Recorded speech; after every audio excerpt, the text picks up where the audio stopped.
نحمده ونصلي ونسلم على رسوله الكريم اما بعد فاعوذ بالله السميع العليم من الشيطان الرجيم بسم الله الرحمن الرحیم۔ بھائی نے پوچھا ہے، ایک بچی اس کی پھوپھو نے گود لیا تھا، اب بچی جوان ہے، سمجھدار ہے، وہ اپنے اصل ماں باپ کو ماموں ممانی کہتی ہے اور اپنے جو پھوپھو اور پھوپھی ہیں ان کو امی ابو کہتی ہے، تو یہ درست ہے؟ بھائی جب اس کو پتہ چل گیا ہے تو اس کو اپنے والدین کو والدین کہنا چاہیے،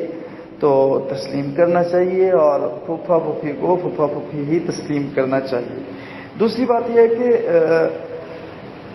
جب بچے بڑے ہو جاتے ہیں تو پھر ان کو ان بات کا علم ہونا بھی ضروری ہوتا ہے اور بتا دینا بھی بہتر ہوتا ہے، کیونکہ جب کسی بچے کو گود دیا جاتا ہے تو وہاں پہ پردے کے مسائل اور معاملات بھی بنتے ہیں، تو پردے کے مسائل اور معاملات کے ساتھ ساتھ دوسرا جو بڑا اور اہم مسئلہ ہے وہ بنتا ہے وراثت کا، جائیداد کی تقسیم کا۔ تو لہٰذا یہ ہمارے ہاں ایک کانسیپٹ ایسا پایا جاتا ہے جو درست نہیں ہے، بارکیف اب یہ عرف عام میں اس کو صحیح جانا جاتا ہے، تو اس پہ یا تو کوئی تحریک کھڑی کی جائے یا خطبات میں ذکر کیا جائے، وگرنہ مسئلے کو سمجھانا ذرا دشوار ہے۔ بارک اللہ۔